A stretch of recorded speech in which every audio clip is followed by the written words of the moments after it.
ప్రమాణ స్వీకారం chairman vice chairman ఎన్నిక వేళ తన తండ్రి కనిపించటలేదని 19వ వార్డు నుంచి గెలుపొందిన కౌన్సిలర్ ఆకుల యాదగిరి కుమారుడు నిన్న హైకోర్టులో హేబియస్ కార్పస్ పిటిషన్ దాఖలు చేశాడు. దీంతో ఈ ఎన్నికపై హైకోర్టు స్టే విధించింది. అయితే ఓవైపు హైకోర్టులో పిటిషన్ దాఖలు కాగా మరోవైపు యాదగిరి నిన్న కౌన్సిలర్ గా ప్రమాణ స్వీకారం చేసి చైర్మన్ ఎన్నికలోనూ పాల్గొన్నారు. అయితే ఆలోపు ఎన్నిక నిర్వహించొద్దని హైకోర్టు నుంచి ఆదేశాలు రావడంతో ఎన్నిక పూర్తయిన ధృవీకరణ పత్రాలు మాత్రం ఎన్నికల అధికారి అందించలేదు.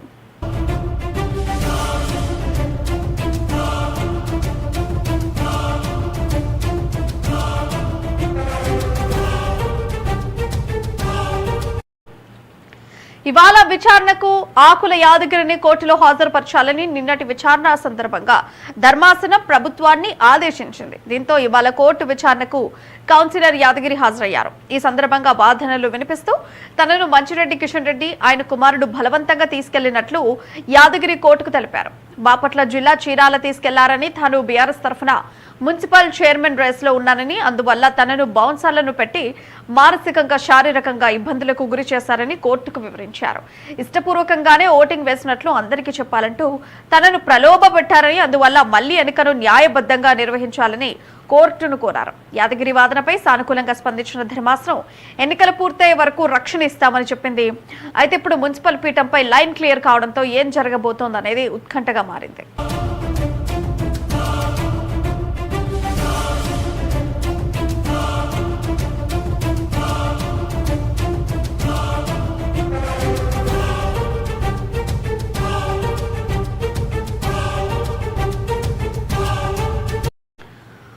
రంగారెడ్డి జిల్లా Ibrahimpatnam municipal chairman vice chairman ఎన్నికకు లైన్ క్లియర్ అయింది. పీఠంపై విధించిన స్టేను తెలంగాణ హైకోర్టు ఇవాళ ఎత్తివేసింది.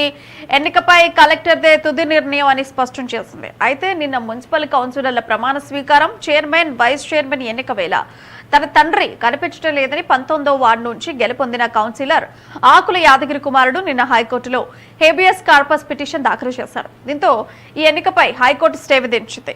అయితే ఓవైపు హైకోర్టులో పిటిషన్ దాఖలు కాగా మరోవైపు యాదగిరి నిన్న కౌన్సిలర్ గా ప్రమాణ స్వీకారం చేసి చైర్మన్ ఎన్నికలోనూ పాల్గొన్నారు. అయితే ఆలోపు ఎన్నిక నిర్వహించొద్దని హైకోర్టు నుంచి ఆదేశాలు రావడంతో ఎన్నిక పూర్తయినా ధృవీకరణ పత్రాలు మాత్రం ఎన్నికల అధికారి అందించలేదు.